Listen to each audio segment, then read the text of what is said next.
Students, how are you. तो बच्चों, कल का हमारा जो टॉपिक था फीचिंग दी डॉक्टर, तो आज हम उसी को कंटिन्यू करेंगे। तो कल हमने 2 पैरे पढ़े थे, तो आज उसी का तीसरा पैरा हम पढ़ेंगे। तो आप अपनी किताब निकाल लीजिए। हाँ, page number 56। Get out of this I cried to Kit. Kit आपको पता है किसे बोलते हैं? किट उस घोड़ी का नाम था जो घोड़ी वो लेके गया था रात को अपने डॉक्टर को लाने के लिए। तो उसने उसे कहा किट आउट ऑफ दिस, इससे बाहर निकलो, क्योंकि वो कीचड़ में फंस गई थी। वहां पे बहुत सारा कीचड़ था, अंधेरा था, उसमें फंस गई थी। तो उसने उसको चिल्लाते हुए कहा किट, इससे बाहर निकलो। And she jumped away like a wolf. तो वो एक भेड़िए की मानद उछलती हुई निकली। She knew her rider, for together we had followed the cattle many days on the prairie. तो वो अपने सवार को जानती थी, क्योंकि हमने अगट्ठे कई दिन हम गए थे दरख्तों के बिना घास के मैदानों में। कई दिनों तक हम मवेशियों का पीछा किया था। उसी घोड़ी पर ये सवार होके गया था। वो अपने सवार को भी जानती थी कि अच्छी तरह से ये मुझ पर सवार हो सकता है। And in race with wild horses I had tested her speed. और जंगली घोड़ों के साथ दौड़ों में मैंने उसकी रफ्तार को जांचा था। ब्रीथिंग लाउडली इन हर स्ट्रेंथ, अपनी ताकत में ऊंचे सुनाई देने वाली सांस लेते हुए वो मुझसे ये कहते हुए लग रही थी। वो क्या कहती हुई थी? My heart is brave, my legs are strong, call me on. आप मुझे क्या करते रहो, पुकारते रहो, बोलते रहो कि चलो चलो, और मैं अपनी स्पीड को, क्योंकि मैं बहादुर हूं और मेरी टांगे भी ताकतवर हैं। तो out of the darkness John Martins dog खैलू बार्किट। अंधेरे में से जॉन मार्टिन का कुत्ता भौंक रहा था। Half a mile ahead old marsh dogs greeted us. इसे आधा मील के आगे की तरफ बूढ़े मार्श के कुत्ते ने हमारा खैर मकदम किया। 2 miles out on the prairie the ground was firmer, but there were great pools of water. एक बार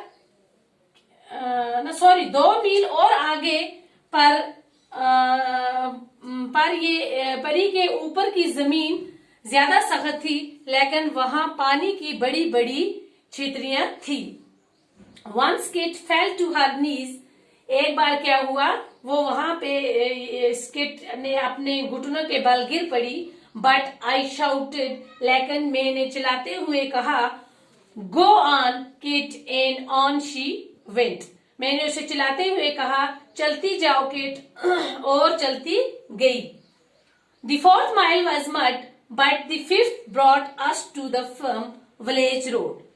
4था मील कीचड़ भरा था, लेकिन 5वां हमें गांव की पक्की सड़क पर ले आया। जब 5वें मील के बाद हम अब गांव की पक्की सड़क पर पहुंच गए।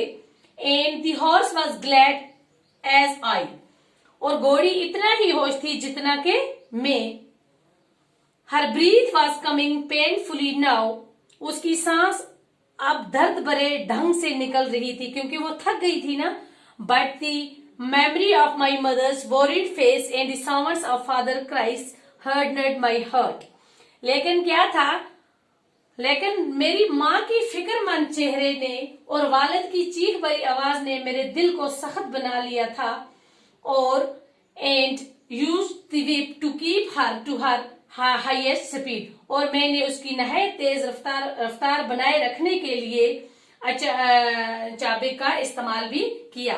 तो बोल रहा था कि मतलब इतनी कीचड़, इतनी मुश्किल से वो निकले, लेकिन उसको अपनी माँ का चेहरा घबराया हुआ और अपने बाप की दर्द भरी आवाज जब कान में सुनाई देती थी, तो वो क्या हो गया था, उसका जो दिल था वो सख्त बन गया था।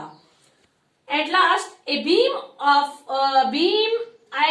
beam of light the village. Soon I was the doctor's door, pulling sharply on the doctor's bell.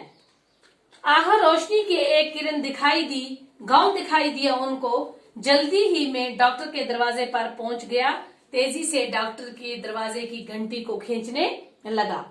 What is it, my boy? asked the big fair-haired man. Fair head man हो गया खूबसूरत बालों वाला आदमी। तो क्या बात है मेरे बच्चे? नाइट गाउन पहने हुए उस बड़े बदन वाले खूबसूरत बालों वाले आदमी ने पूछा। किससे? हैमलिन से पूछा कि क्या बात है बेटे, क्या बात है, मतलब खैरियत है? He looked out at me, standing in the black night of rain. Your father is in great pain, is he?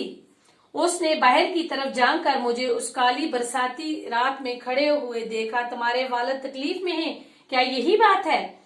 Yes sir, I could hear him cry out, please hurry. जी सर, जी जनाब, मैंने उन्हें चिल्लाते हुए सुना था, मेहरबानी करके जल्दी कीजिए। He thought a moment. He is a soldier.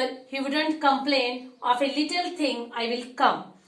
उसने एक पल सोचा तो वो एक फौजी है, वो किसी छोटी सी बात की शिकायत करने वाला नहीं है। मैं आ रहा हूँ। उसने, क्योंकि फौजी जो होते हैं वो बड़े मजबूत होते हैं, वो छोटी छोटी बातों पे घबराते नहीं हैं। डॉक्टर ने सोचा कि नहीं, आज कोई बड़ी जरूरी बात है, ज्यादा बीमार है, तभी उसने इसको भेजा है। तो ठीक है, अब आगे विद ब्रीथ ऑफ रिलीफ कम। तो उसने कहा कि फौजी इतने बुजदिल नहीं होते हैं, बड़े बहादुर होते हैं। कोई आज बड़ी मुश्किल आन पड़ी है, ज्यादा बीमार है, इसी वजह से उसने अपने बेटे को आधी रात को मेरे पास भेजा। तो उसने कहा कि बेटा आप रुको, मैं अभी आ रहा हूं।